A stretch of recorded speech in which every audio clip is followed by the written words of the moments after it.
Salut mes Crypteracianéa, aujourd'hui, direction Pandora, tiré du film Avatar, le film le plus rentable de tous les temps, et même Avatar 2 du coup qui est en train de récolter un méga succès quoi. Pandora, ça fait partie des lunes de la planète Polyphème, qui se trouve dans le système Alpha Centauri A. Bon, jusqu'ici tout ça c'est de la fiction, sauf Alpha Centauri A, qui existe bel et bien. C'est l'une des étoiles les plus brillantes du système Alpha Centauri, qui est le système stellaire le plus proche du nôtre. Voilà, c'est à quelques années-lumière, c'est la porte à côté quoi, quand on a les moyens. Et je vous rappelle, là on va pas envoyer Gustave au charbon, mais bien notre Indiana Jones local, Stenerbal. Bonjour professeur. Bah tiens la faillotte. Et je rappelle que cette vidéo est participative, vous aviez pu voter sur mon Insta via des sondages, en essayant de trouver la meilleure décision à prendre et éviter que Bal finisse tué dans d'atroces souffrances quoi. Par contre Chris, il va falloir l'envoyer en 2150 pour ça. Effectivement Edgar, c'est l'époque dans laquelle se déroule le film. Donc c'est parti monsieur Bal, on y va. Là, il monte dans un vaisseau spatial en direction de la fameuse lune Pandora. On y va, c'est parti. Et puisqu'on parle d'une autre planète, j'en profite pour vous parler d'une série documentaire qui est dispo sur Poisson Fécond Plus. Alors si vous n'êtes pas au courant, Poisson Fécond Plus, c'est notre plateforme de VOD où on propose des docus sur plein de sujets possibles. Et d'ailleurs qui rencontre de plus en plus de succès. Et la série en question s'appelle Le Guide intergalactique du voyageur. Elle fait un focus sur chaque planète du système solaire et elle nous invite à imaginer ce qui pourrait nous attendre si on essayait de se poser dessus. Là, bon, autant vous dire qu'il y avait 450 degrés sur Vénus et où des vents soufflent à 1400 km/h sur Jupiter, plus rapide que la vitesse du son quoi. On peut dire que là, monsieur Bal, il va rencontrer un climat plutôt clément dans cette vidéo-là, aujourd'hui. Faites-vous plaisir, l'abonnement est juste à 1 € le premier mois. Et vous aurez accès à plus de 200 docus sélectionnés par nos soins. On rajoute régulièrement du contenu et d'ailleurs, Poisson Fécond Plus c'est aussi disponible avec le pass Culture. Voilà, rendez-vous en description pour plus d'infos. Et quant à nous, on retrouve notre cher Bal. Comment va-t-il faire pour s'acclimater sur cette planète très hostile aux êtres humains? Est-ce qu'il va réussir justement à survivre? Est-ce qu'il va se faire des amis? Est-ce que ça va devenir un paria ou un sauveur? Eh bien, nous allons voir ça maintenant. Après avoir passé 6 ans dans le VIS Venturstar, le vaisseau qui fait des allers-retours Terre Pandora, Bal arrive enfin sur place. Et il a occupé son trajet comment pendant tout ce temps? En dormant, il était cryogénisé quoi. Mais il a été réveillé quelques semaines avant son arrivée pour apprendre les bases de la langue Navi et puis un peu se réacclimater à son corps quoi. Par contre, il va faire quoi sur Pandora? C'est une très bonne question et lui-même ne le sait pas quoi. En vrai, il fait partie des premiers Européens et par extension Français à aller sur cette lune. Et son rôle est simple, tenter de réparer les relations humaines-Navi qui ont été un peu flinguées par les Américains. Si vous avez vu le film, vous avez compris que ça sentait un peu le sapin. Bref, il va passer quelques jours dans la base Hellgate pour s'acclimater. Et là, justement, premier dilemme, comment Bal doit occuper ses journées pour être le mieux préparé? Est-ce qu'il doit parfaire sa connaissance de la langue Navi ou étudier la faune et la flore locale? 2 tiers d'entre vous ont préféré qu'il étudie la faune et la flore. Donc c'est ce qu'il va faire. Parce que, effectivement, avant d'arriver jusqu'au Navi, encore faut-il traverser la forêt. Et ça, c'est pas une mince affaire. Parce que les bêtes sauvages, elles sont pas inexistantes. Autant vous dire que quand vous êtes un humain, il y a d'innombrables façons de mourir sur Pandora. Et ce qu'il faut déjà savoir, c'est qu'il y a beaucoup moins de gravité que sur Terre. Sur Terre, la gravité est de à peu près 9,8 mètres par seconde carré. Et sur Pandora, c'est 7,8. Donc voilà, on est légèrement moins lourd et on a tendance donc, comme il y avait moins de gravité, à faire face à des bestioles qui ont pu grossir davantage, être plus balèzes. Par exemple, certains insectes peuvent mesurer 25 cm et on peut trouver des hexapèdes, en fait des sortes de cerfs qui mesurent jusqu'à 2 mètres de haut. Mais il y a surtout le marteau titanotère et les thanators. J'ai pas compris, t'as dit quoi? En fait, le premier c'est un herbivore, mais il mesure quand même 6 mètres de haut pour 11 mètres de long. C'est un croisé entre un rhinocéros et un requin marteau. Mais il a tendance à s'énerver un peu vite. Et le Thanator, lui, il est au sommet de la chaîne alimentaire sur Pandora. Et c'est une sorte de panthère de plus de 5 mètres de long pour 2,50 mètres de haut. Et ils ont d'autres particularités ces trucs? En fait, oui, ils possèdent tous 6 membres. Alors oui, je vous assure, regardez bien. Et ils ont des os renforcés en fibre de carbone. Comme ça, ils sont vraiment increvables. Et ça s'applique aux espèces terrestres, aériennes et marines. Et d'ailleurs, côté flore, là, Bal a quelques repères. C'est assez semblable sous certains aspects à ce qu'on peut avoir sur Terre, si on laisse la taille de côté. Bal par contre va remarquer que certaines espèces de plantes ont un système nerveux et musculaire, sans doute pour pas se faire écraser. Elles peuvent donc bouger. Mais malgré son impatience de rencontrer les navis, il va devoir continuer d'étudier tout ça. Et dans les jours qui suivent, il va sortir à plusieurs reprises, alors bien évidemment équipé de son masque à oxygène. L'air sur Pandora est toxique pour les humains, non c'est pas marrant. Et il sera accompagné de scientifiques déjà ici depuis des années, qu'ils soient avec ou sans avatar, c'est-à-dire un corps de navi dans lequel ils ont mis leur conscience temporairement quoi. Et le temps passe et ça fait déjà 1 mois que Bal est arrivé et qu'il connaît la flore et la faune locale locale par cœur, sans se faire déchiqueter la gueule en plus, ça c'est pratique. Et il a même été adopté par une famille de prolémuris, qui sont les singes locaux. Et il a enfin vu des navis? Alors oui, il en a déjà croisé certains, ceux qui étaient les moins farouches, mais il n'a pas pu encore leur parler. Et ces derniers appartiennent à la tribu des Omaticaya, qu'on trouve dans les jungles de Pandora. Les navis sont répartis dans plusieurs tribus sur tout Pandora et ont tous leur propre culture. En plus des Omaticaya, on retrouve par exemple les Olangi dans les plaines, les Metkayina près des eaux, les Tairangi ou encore les Tipani, des guerriers redoutables qui ont été les tout premiers à nouer le contact avec les humains. Sauf que nous, on va se focus sur les Omaticaya, que Bal va enfin pouvoir rencontrer quelques jours plus tard, dans une sorte de zone neutre. Là, Bal va pouvoir directement parler avec eux dans leur langue locale, et même si c'est bancal, qu'il a des problèmes de prononciation, qu'il ressemble à un CM2 qui essaye de s'exprimer, ça fait quand même forte impression aux autochtones qui se disent « Oh, ben hey, oh, ouais ». Et à force de rencontres, la confiance va commencer à s'installer.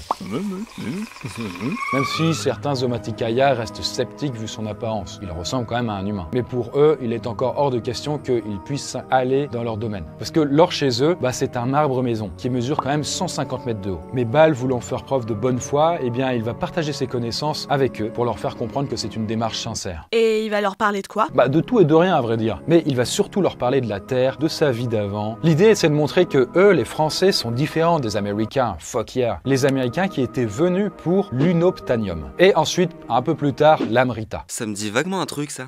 L'unobtainium, c'est un métal super précieux qui sert à beaucoup de choses, notamment à une capacité d'antigravité, et ça peut valoir 40 millions de dollars le kilo. On en est là. Et l'amrita, qu'on a trouvé dans l'espèce de grosses baleines, les tulkuns, qui se baladent dans les océans, eh bien c'est une substance qui se trouve dans le cœur de leur cerveau et qui est capable de stopper le vieillissement des humains. Donc c'est méga pratique et ça coûte 80 millions de dollars le centilitre. Ah ouais, fourrage intempestif et massacre de la faune locale. Super. En même temps, faut justifier d'avoir fait 4 années-lumière, quand même, de déplacement. Ils vont pas y aller juste pour pouvoir taper la bavette. Donc après, est-ce que les Français sont différents?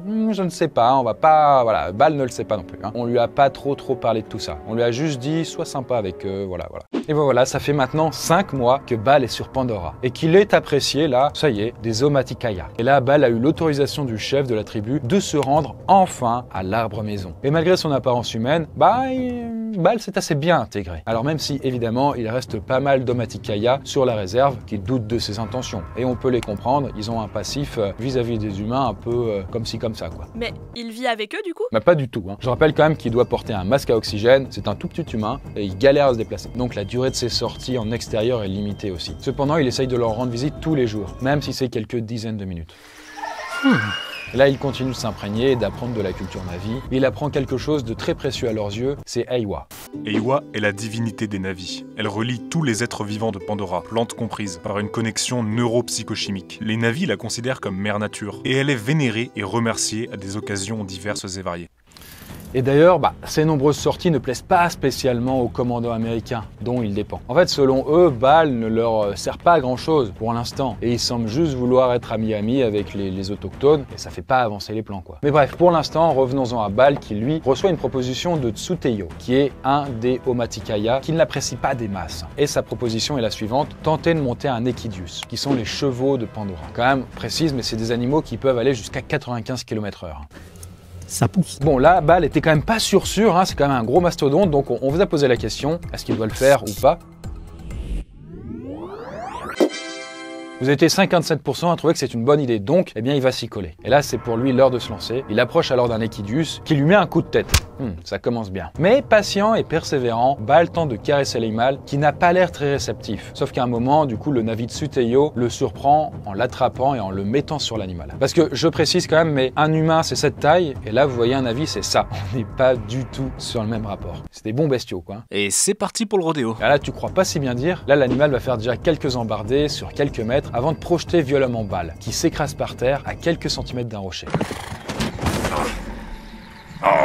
Ça aurait pu lui coûter la vie, et d'autant plus que de toute façon si l'animal était parti à 95 km/h et que Bal tombait, même si c'était pas sur un rocher, il serait mort. Bon, vous l'aurez compris du coup, il est un peu traumatisé, c'était une très mauvaise idée, il y avait trop de paramètres inconnus. Déjà en commençant par son apparence. Ce sont des animaux qui ont eu l'habitude d'être montés depuis tout petit par des grands êtres bleus, donc les Navis, alors que lui il est minuscule et il est beaucoup plus fragile. Et là, c'est peut-être que vous l'aviez un peu oublié, mais Bal, il n'a pas d'avatar, il est juste en mode humain. Et il ne possède pas cette espèce de petite corde là, vous savez, cette espèce de petite corde à sauter du coup dans ses cheveux qui lui permettent de se connecter aux animaux et compagnie. Pour apprivoiser un Equidius, vaut mieux être équipé, et ce n'était pas le cas de Bal. Bon, Ça y est, ça fait 9 mois que Bal est arrivé sur Pandora et ça commence beaucoup à se tendre dans sa base. Parce qu'en effet, le commandant prend sa présence comme une perte de temps car Bal n'a pas ordonné aux Amaticaya de déguerpir de leur zone de forage.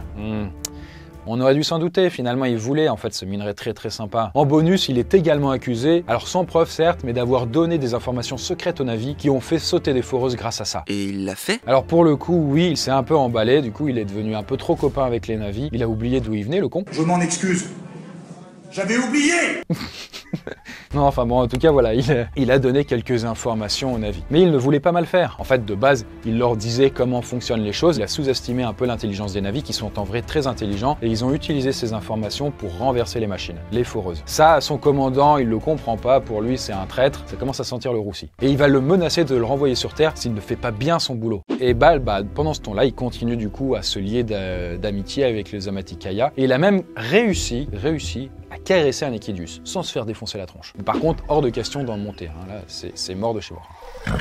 Et d'ailleurs, il a décidé de rester loin des Banshee. Vous savez, ces créatures volantes qui doivent, elles, encore plus être connectées avec vous grâce à votre lien, à votre connexion avec votre corde à sauter là, dans la tête. Là, sans ça, vous êtes foutus, quoi. Par contre, il y a encore une chose que Bal n'a jamais vue, c'est l'arbre des âmes. Un endroit sacré pour les Amaticaya où ils peuvent communier directement avec Eywa. Et là, il se pose alors une question et il ne sait pas qu'est-ce qu'il doit faire. Est-ce que c'est une bonne idée d'y aller pour en savoir plus ou est-ce qu'il vaut mieux ne pas trop pousser la curiosité?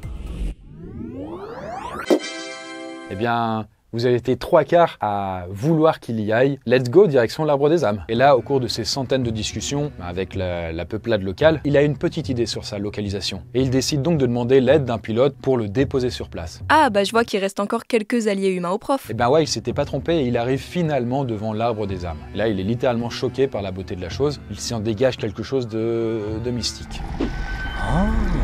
Là, la curiosité prend le dessus sur la prudence et Bal s'approche avant de toucher une fameuse branche lumineuse de l'arbre.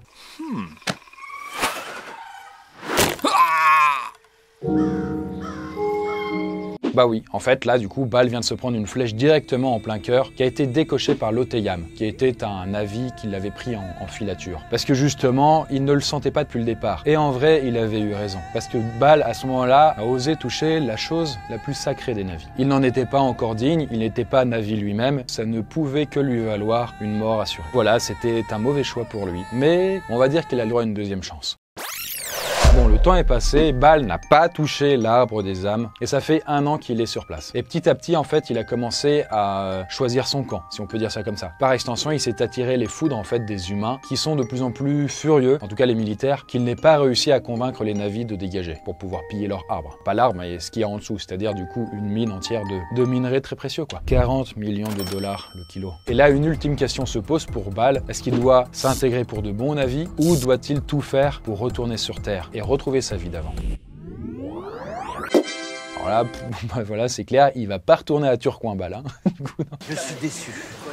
Très déçu. Il va rester du coup sur Pandora. Il va essayer. Hein. Mais il est déjà bien intégré, non? Alors oui, il est bien intégré, mais pas complètement, tu vois. Là, le projet de Bal va être le suivant, devenir un Na'vi. Alors dans un premier temps, il va donc devoir créer un avatar à partir de son ADN. Et ça va prendre pas mal de temps. C'est pas comme, voilà, dans le film, le gars, il arrive, pop, on lui a cultivé son Na'vi, il a poussé pendant qu'il était dans le vaisseau. Voilà, c'était facile. Parce que d'après les recherches, il est établi que les Na'vi vivent en moyenne 170 ans. Attends, mais ça va être super compliqué ça. On n'a pas dit que ça allait être simple, hein. Il s'agit quand même de transférer son âme dans un avatar. C'est difficile de trouver l'équilibre. Parce que de toute façon, sur Terre, y retourner serait compliqué. Il est insubordonné, il a trop aidé les Na'vi. S'il retournait sur Terre, là, à l'heure actuelle, avec ses 6 ans d'aller pour aller à Pandora, ensuite 1 an sur place et 6 ans de retour, il se serait écoulé 13 ans. Il aurait probablement plus personne sur Terre qui l'attendrait. Mais bref, de son côté, Bal, après 2 ans du coup de travail acharné, il y a une petite incertitude sur le temps quand même qu'il faut, il a quand même réussi à créer une cuve d'incubation et à faire pousser son avatar. Il réussit quand même à rentrer dans son avatar et après quelques mois supplémentaires passés dans sa peau, il a été totalement accepté par les Amaticaya et par Eywa. Et par un processus un peu mystérieux, il finit par quitter son enveloppe humaine pour devenir complètement un Na'vi. Voilà, on a tenté quelque chose de différent avec un monde de fiction. Si vous avez des suggestions ou alors du coup des envies de survie ailleurs, plus réelles peut-être, n'hésitez pas à en parler. Suivez-moi sur Instagram si vous voulez participer au prochain sondage sur la survie et moi je vous dis hasta la vista sur Terre.